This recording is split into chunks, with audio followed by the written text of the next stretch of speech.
Welcome. Thank you ಯಾರೆಲ್ಲ ನನ್ನ ಚಾನಲ್ನ ಸಬ್ಸ್ಕ್ರೈಬ್ ಮಾಡಿದ್ದೀರಾ, ಸಪೋರ್ಟ್ ಮಾಡ್ತಿದ್ದೀರಾ. ಫಸ್ಟ್ ಟೈಮ್ ಇದೇ ಒಂದು ವಿಡಿಯೋ ಮುಖಾಂತರ ನನ್ನ ಚಾನಲ್ನ ವಿಸಿಟ್ ಮಾಡಿದ್ರೆ, ರಿಟರ್ನಿಂಗ್ ಸಬ್ಸ್ಕ್ರೈಬರ್ಸ್ ಇದ್ರೆ ಎಲ್ಲರಿಗೂ welcome and welcome back.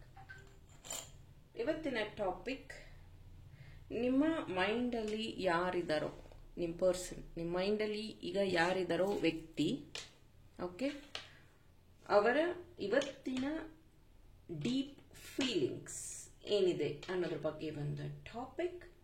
Open minded ಆಗಿ ಒಂದು ರೀಡಿಂಗ್ ನ ನೋಡಿ, take what resonate to you, leave behind which is not resonating to you. ಯಾವಾಗ ಫಸ್ಟ್ ಟೈಮ್ ಸ್ಕ್ರೀನ್ ಮೇಲೆ ನೋಡ್ತಿರೋ ಅವಾಗ ರೆಸೊನೇಟ್ ಆಗುತ್ತೆ.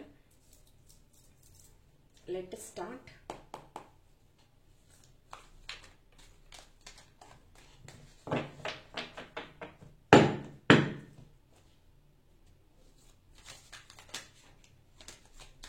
ಮೊದಲಿಗೆ ನಿಮ್ಮ ಫೀಲಿಂಗ್ಸ್ ಏನಿದೆ ನೋಡ್ತೀನಿ. ಸೊ ಅವಾಗ ನಿಮಗೆ ಗೊತ್ತಾಗುತ್ತೆ ನಿಮ್ಮ ಎನರ್ಜಿ ಮ್ಯಾಚ್ ಆಗ್ತಿದೆ ಅಂದರೆ continue watching, otherwise you can change. ನೋಡಲೇಬೇಕು ಅಂತ ಏನೂ ರೂಲ್ಸ್ ಇಲ್ಲ, ನಿಮ್ಮ ಎನರ್ಜಿ ಮ್ಯಾಚ್ ಆದರೆ ನೋಡಿ. ಓಕೆ, ನೋಡ್ಬೋದು 9 ಆಫ್ ಸೋಟ್ಸ್. ತುಂಬಾನೇ ಕನ್ಫ್ಯೂಸ್ ಆಗಿದ್ದೀರಾ, ತುಂಬ ನೋವುಗಳು, ತುಂಬ ಡೀಪ್ ಎಮೋಷನ್ಸ್. ಬಟ್ ಇದನ್ನ ನೀವು ಯಾರ ಹತ್ರನೂ ಹೇಳ್ಕೊತಾ ಇಲ್ಲ. ತುಂಬಾ ನಿದ್ದೆಗೆಡ್ತಾ ಇದ್ದೀರಾ, ಓವರ್ ಥಿಂಕ್ ಮಾಡ್ತಾ ಇದ್ದೀರಾ, ತುಂಬ ಓವರ್ ಥಿಂಕ್ ಮಾಡ್ತಿದ್ದೀರಾ. ಈ ಎಮೋಷನ್ಸ್ನ ಯಾರ ಹತ್ರನೂ ಶೇರ್ ಮಾಡೋದಕ್ಕಾಗ್ತಾ ಇಲ್ಲ. Ace of cups. ನೀವು ಯಾವುದನ್ನ ನಂಬಿದ್ರಿ ಅಥವಾ ಯಾರನ್ನ ನಂಬಿದ್ರಿ ಅವರಿಂದಾನೇ ನಿಮಗೆ ಈ ಒಂದು ಪೇನ್, ಈ ಒಂದು ನೋವು ಅನ್ನುವಂಥದ್ದನ್ನ ನೀವು ಅನುಭವಿಸ್ತಾ ಇದ್ದೀರಾ. ಸೊ ಇದು ನಿಮ್ಮ ಎನರ್ಜಿನೇ ನೋಡ್ಬೋದು. King of swords, expectation. But ಇಲ್ಲಿ ಏನಾಗ್ತಿದೆ ಅಂದ್ರೆ ನಿಮ್ಮ ಎಕ್ಸ್ಪೆಕ್ಟೇಷನ್ ಪ್ರಕಾರ ನಡೀತಾ ಇಲ್ಲ ಇಲ್ಲಿ. ಸೊ ಇದನ್ನ ನೀವು ಫೇಸ್ ಮಾಡ್ತಾ ಇದ್ದೀರಾ. ಇದು ನಿಮ್ಮ ಎನರ್ಜಿ ಆಗಿದ್ರೆ please continue watching, otherwise you can change. ನೋಡೋಣ ನಿಮ್ಮ ಪರ್ಸನ್ ಟ್ರೂ ಡೀಪ್ ಫೀಲಿಂಗ್ಸ್, ಇವತ್ತಿನ ಡೀಪ್ ಫೀಲಿಂಗ್ಸ್.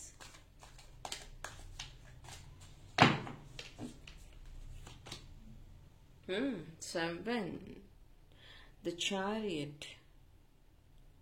ಓಕೆ, ಸೊ ಇದರಲ್ಲಿ ತುಂಬಾ ಕ್ಲಿಯರ್ ಆಗಿ ಗೊತ್ತಾಗ್ತಾ ಇದೆ, ನೀವು ನಿಮ್ಮ ಪರ್ಸನಲ್ ಲೈಫಿಗೆ ಟೈಮ್ ಕೊಡ್ತಾ ಇದ್ದೀರಾ. ಏನೋ ಒಂದು ಡೆವಲಪ್ ಆಗುವಂಥದ್ದು, ಏನೋ ಒಂದು ಕಲಿಯುವಂಥದ್ದು, ನಿಮ್ಮ ಪರ್ಸನಲ್ ಲೈಫ್ನ ಇಂಪ್ರೂವ್ ಮಾಡ್ಕೊಳ್ಳೋದಕ್ಕೆ ನೀವು ಸ್ವಲ್ಪ ಗಮನ ಕೊಡ್ತಿದ್ದೀರಾ, ಗಮನ ಹರಿಸ್ತಾ ಇದ್ದೀರಾ. ಅದು ನಿಮ್ಮ ಪರ್ಸನ್ಗೆ ಎಲ್ಲೋ ಒಂದು ಕಡೆ ಇಷ್ಟ ಆಗ್ತಿಲ್ಲ.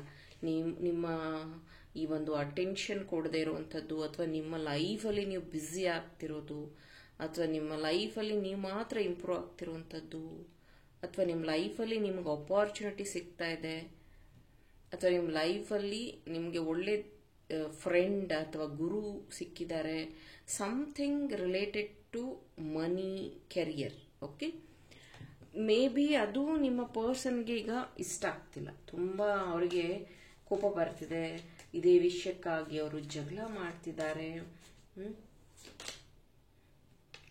ದ ಸನ್, ಎಲ್ಲೊಂದ್ಸತಿ ಇದೇ ತರಾನೇ ಅವರು ನಿಮ್ಮ ಮನ ಓಲೈಸಲು, ಓಕೆ, ನಿಮ್ಮನ್ನ ಒಪ್ಸೋದಕ್ಕೆ ಸ್ವಲ್ಪ ರೊಮ್ಯಾಂಟಿಕ್ ಆಗಿರುವಂಥದ್ದು, ಅಥವಾ ನಿಮ್ಮನ್ನ ಪರ್ಸನಲ್ ಆಗಿ ಮೀಟ್ ಆಗುವಂಥದ್ದು, ಸ್ಪೆಷಲ್ ಟೈಮ್ ಸ್ಪೆಂಡ್ ಮಾಡುವಂಥದ್ದು, ನಿಮ್ಮನ್ನ ಇಂಪ್ರೆಸ್ ಮಾಡುವಂಥದ್ದು, ಗಿಫ್ಟ್ ಕೊಡುವಂಥದ್ದು. ಸೊ ಇದೆಲ್ಲ ಮಾಡಿದ ನಂತರನೂ ಈಗ ಏನಾಗ್ತಿದೆಯಲ್ಲ, ಈ ಪೇನ್ ಏನಾಗ್ತಿದೆ ಅಂದ್ರೆ ಈಗ ಅವ್ರು ಅದನ್ನೇ ಪ್ಲಾನ್ ಮಾಡ್ತಿರೋದು, ಮತ್ತೆ ನಿಮ್ಮನ್ನ ಹೆಂಗಾದ್ರೂ ನಿಮ್ಮ ಮನ ಒಲೈಸ್ಬೇಕು. ಈಗ ನಿಮ್ಗೆ ಸಿಕ್ಕಿರೋದೇನ್ ಚಾನ್ಸ್ ಇದೆ ಅದನ್ನ ಮಿಸ್ ಮಾಡಬೇಕು, ಅಥವಾ ನೀವು ಮತ್ತೆ ಅವ್ರ ಹತ್ರನೇ ನಿಮ್ಮ ಲೈಫಲ್ಲಿ ನಿಮ್ಗೆ ಏನೇ ಬೇಕಾದ್ರೂ ಅವರನ್ನೇ ಕೇಳಬೇಕು. ನಿಮಗೆ ಏನೇ ಅವಶ್ಯಕತೆ ಇದ್ರೂ ಅದನ್ನು ಅವರೇ ಪೂರೈಸಬೇಕು. ನೀವು ಒಂದು ಸ್ವಲ್ಪ ಇಂಡಿಪೆಂಡೆಂಟ್ ಆಗೋದು, ನಿಮ್ಗೆ ಇನ್ಯಾರೋ ಹೆಲ್ಪ್ ಮಾಡೋದು ಈ ವ್ಯಕ್ತಿಗೆ ಇಷ್ಟ ಆಗೋದಿಲ್ಲ. ತುಂಬ ಇಂಡಿಪೆಂಡೆನ್ಸಿ ಈ ವ್ಯಕ್ತಿಗೆ ಇಷ್ಟ ಆಗ್ತಾ ಇಲ್ಲ. ನೀವು ಇರೋ ರೀತಿ, ನೀವು ಬೆಳೀತಾ ಇರೋ ರೀತಿಯಿಂದ ಅವರಿಗೆ ಡಿಸ್ಟರ್ಬ್ ಆಗಿದ್ದಾರೆ ಅವರು. ನೋಡ್ಬೋದು 7 ಆಫ್ ಸೋಟ್ಸ್. ಇಲ್ಲಿ ಥರ್ಡ್ ಪಾರ್ಟಿ ಸಿಚುವೇಶನ್ ಸಹ ಇದೆ.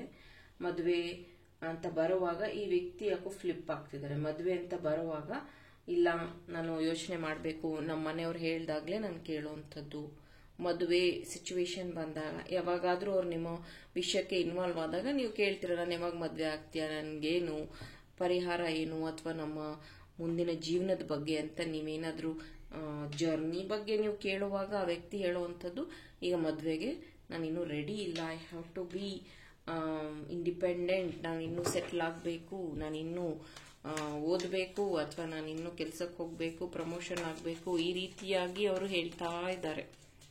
ಆ ವ್ಯಕ್ತಿಯ ಮೈಂಡ್ ಸಿಚುವೇಶನ್.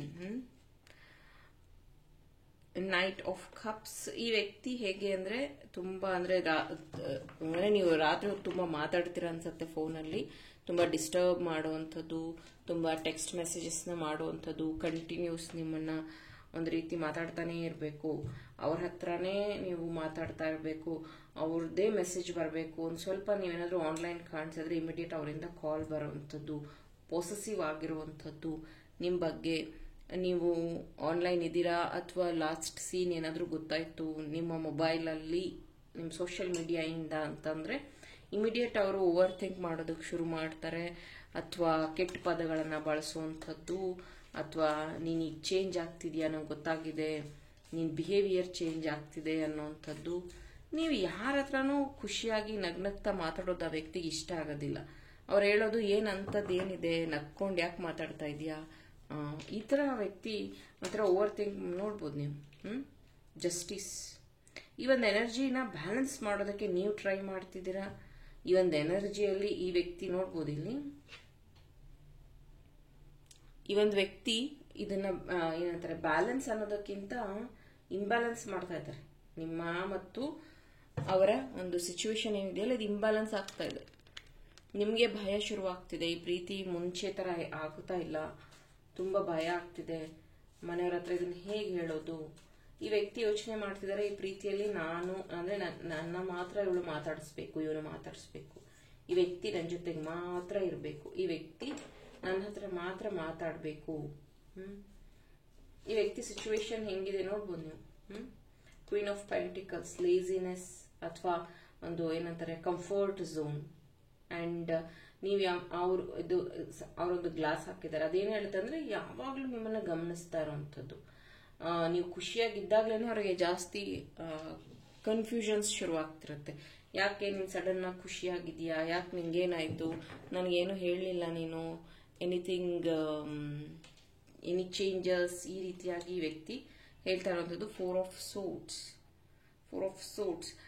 ಈ ಒಂದು ಪ್ರೀತಿಯಲ್ಲಿ ಬ್ಯಾಲೆನ್ಸ್ ಬರ್ತಾ ಇಲ್ಲ, ಬದಲಿಗೆ ಓವರ್ ಥಿಂಕ್ ಜಾಸ್ತಿ ಆಗ್ತಿದೆ. ಆ ವ್ಯಕ್ತಿಯಿಂದಾನೇ ನಿಮಗೆ ಓವರ್ ಥಿಂಕ್ ಜಾಸ್ತಿ ಆಗ್ತಿದೆ. ಆ ವ್ಯಕ್ತಿ ಅಂತೂ ಓವರ್ ಥಿಂಕ್ ಮಾಡ್ತಾ ಇದ್ದಾರೆ, ಜೊತೆಗೆ ನಿಮ್ಮ ಬಗ್ಗೆ ತಪ್ಪು ತಿಳ್ಕೊತಾ ಇದ್ದಾರೆ. ಈ ವ್ಯಕ್ತಿ ನಿಮಗೆ ಕಾಲ್ ಮಾಡೋದು, ಮೆಸೇಜ್ ಮಾಡೋದು, ಜೊತೆಗೆ ಅವತ್ತಿನ ದಿನ ನಿಮ್ಮ ಲೈಫಲ್ಲಿ ಏನೇನು ನಡೀತು ಅನ್ನೋದು ತಿಳ್ಕೊಳ್ಳೋದಕ್ಕೆ ತುಂಬಾನೇ ಕ್ಯೂರಿಯಾಸಿಟಿ ಇದೆ. ಜೊತೆಗೆ ಅದಾದ್ಮೇಲೆ ನಿಮ್ಮನ್ನ ಜಡ್ಜ್ ಮಾಡೋವಂಥದ್ದು. ನೀನು ಅವತ್ತು ಹಿಂಗಂದಿದ್ದೆ, ಇವತ್ತು ಹಿಂಗಂತ ಇದೆಯಾ, ನೀನು ಅವತ್ತು ನನ್ಗೆ ಅವ್ರು ಇಷ್ಟ ಇಲ್ಲ ಅಂದೆ, ಇವತ್ತು ನೀನು ಅವ್ರ ಹತ್ರನೇ ಮಾತಾಡ್ತಿದ್ಯಾ, ನೀನು ನಿಮ್ಮ ಫ್ರೆಂಡ್ಸ್ನ ಮಾತಾಡ್ಸೋದಿಲ್ಲ, ಮೀಟ್ ಆಗೋದಿಲ್ಲ ಅಂತ ಹೇಳಿದ್ದೆ, ಈಗ ನೀನು ಯಾಕೆ ಅವರಿಗೆ ಮೀಟ್ ಆದೆ.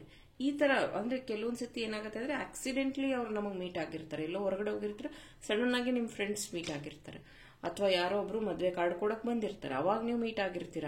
ಅದನ್ನು ಸಹ ಈ ವ್ಯಕ್ತಿ ಎಕ್ಸ್ಪ್ಲನೇಷನ್ ಕಂಪ್ಲೀಟ್ ಆಗಿ ಬೇಕು. ಆ ಥರ ಯೋಚನೆ ಮಾಡುವಂಥದ್ದು. ಪೊಸೆಸಿವ್ ಜಾಸ್ತಿ ಆಗಿದ್ದಾರೆ, ನಿಮ್ಮ ಮೇಲೆ ಡೌಟ್ ಪಡ್ತಿದ್ದಾರೆ. ಈ ಪ್ರೀತಿನ ಅಂದ್ರೆ ಕಂಟಿನ್ಯೂ ಮಾಡೋದ್ರ ಬಗ್ಗೆ ಅವರು ತುಂಬಾ ಓವರ್ ಥಿಂಕ್ ಮಾಡ್ತಿದ್ದಾರೆ. ಈ ಪ್ರೀತಿನ ಉಳಿಸ್ಕೋಬೇಕಾ ಅಥವಾ ಡ್ರಾಪ್ ಮಾಡಬೇಕಾ, ಆ ಥರ ಅವರು ತುಂಬಾ ಓವರ್ ಥಿಂಕ್ ಮಾಡ್ತಿದ್ದಾರೆ. ಇದಕ್ಕೆ ಯೂನಿವರ್ಸ್ ಮೆಸೇಜ್ ಏನಿದೆ, ಅಥವಾ ಈ ವ್ಯಕ್ತಿ ನಿಜವಾಗ್ಲೂ ನಿಮ್ಮನ್ನ ಪ್ರೀತಿ ಮಾಡ್ತಾರ, ಹಿ ಆರ್ ಶಿ, ಈ ವ್ಯಕ್ತಿ ನಿಮ್ಮನ್ನ ನಿಜವಾಗ್ಲೂ ಪ್ರೀತಿ ಮಾಡ್ತಾರ, ಟ್ರೂ ಲವ್ ಇದೆಯಾ, ನಿಮ್ಮಿಬ್ಬರ ಪ್ರೀತಿಯಲ್ಲಿ ಟ್ರೂ ಲವ್ ಇದೆಯಾ. Ace of pentacles, king of pentacles, 5 of wands. Completely ಏನ್ ಗೊತ್ತಾ, ಮೇ ಬಿ ನೀವು ಜಾಬ್ಗೆ ಹೋಗುವಂತರಾಗಿರ್ಬೇಕು, ಹುಡುಗಿ ಆಗಿದ್ರೆ, ಹುಡುಗ ಆಗಿದ್ರೆ ನಿಮ್ದು ಒಳ್ಳೆ ಸ್ಯಾಲರಿ ಇರುವಂಥದ್ದು, ನೋಡೋದಕ್ಕೆ ತುಂಬಾ ಚೆನ್ನಾಗಿರುವಂಥದ್ದು, ಮತ್ತೆ ನಿಮ್ಮ ಹಣನ ನೋಡಿಕೊಂಡು ಆ ವ್ಯಕ್ತಿ ನಿಮ್ಮನ್ನ ಇಷ್ಟಪಟ್ಟಿರುವಂಥದ್ದು. ಇಲ್ಲಿ ಜಾಸ್ತಿ ಏನು ಟ್ರೂ ಲವ್ ಅನ್ನೋದಕ್ಕಿಂತ ಮೆಟೀರಿಯಲಿಸ್ಟಿಕ್ ಆಗಿ ಅವರು ನಿಮ್ಮನ್ನ ಇಷ್ಟಪಟ್ಟಿರುವಂಥದ್ದು. ಯಾಕಂದ್ರೆ ಚಿಕ್ಕ ಚಿಕ್ಕ ವಿಷಯಕ್ಕೂ ಜಗಳ ಮಾಡುವಂಥದ್ದು, ಆಮೇಲೆ ಬೈಯುವಂಥದ್ದು, ಬೇಜಾರು ಮಾಡ್ಕೊಳ್ಳುವಂಥದ್ದು, ವಾರದಲ್ಲಿ 3 ದಿನ ಆದ್ರೂ ಜಗಳ ಮಾಡ್ತಾರೆ. ಆಮೇಲೆ ಅವರು ಹಣದ ವಿಚಾರದಲ್ಲಿ ಸ್ವಲ್ಪ ನಿಮ್ಮ ಮೇಲೆ ಡಿಪೆಂಡ್ ಆಗುವಂಥದ್ದು, ಹಣದ ವಿಚಾರ ಅಂತ ಬಂದಾಗ ಕೋಪ ಮಾಡ್ಕೊಳ್ಳುವಂಥದ್ದು, ಬೈಯುವಂಥದ್ದು, ಅಥವಾ ನೀವೇನಾದ್ರೂ ಹಣ ಕೇಳಿದ್ರೆ ರಿಟರ್ನ್ ನಾನು ಕೊಟ್ಟಿರೋದು ವಾಪಸ್ ಕೊಡು ಅಂದ್ರೆ ಅವ್ರಿಗೆ ಕೋಪ ಬರುತ್ತೆ. ಅಥವಾ ನೀವೇನಾದ್ರೂ ಹಣ ಕೇಳಿದ್ರೆ ನೀನು ತುಂಬಾ ಖರ್ಚು ಮಾಡ್ತೀಯ ಅನ್ನೋಂಥದ್ದು. ಆಮೇಲೆ ಹಣಕಾಸಿನ ವಿಷಯ ಅಂತ ಬಂದಾಗ ನೀನು ದುಡ್ಡು ಅಂದ್ರೆ ಬಾಯಿ ಬಿಡ್ತೀಯ, ನಿಂಗೆ ದುಡ್ಡೇ ಇಂಪಾರ್ಟೆಂಟು, ನಿನ್ ಮನುಷ್ಯರಿಗೆ ವ್ಯಾಲ್ಯೂ ಕೊಡಲ್ಲ, ನೀನ್ ಹಾಗೆ ಹೀಗೆ ಈ ತರ. ಈ ವ್ಯಕ್ತಿ ಹೆಂಗೆ ಅಂದ್ರೆ ನಿಮ್ಮನ್ನ ಒಂದು ಇದರಲ್ಲಿ ಲೂಪಲ್ಲಿ ಇಟ್ಬಿಟ್ಟಿದ್ದಾರೆ.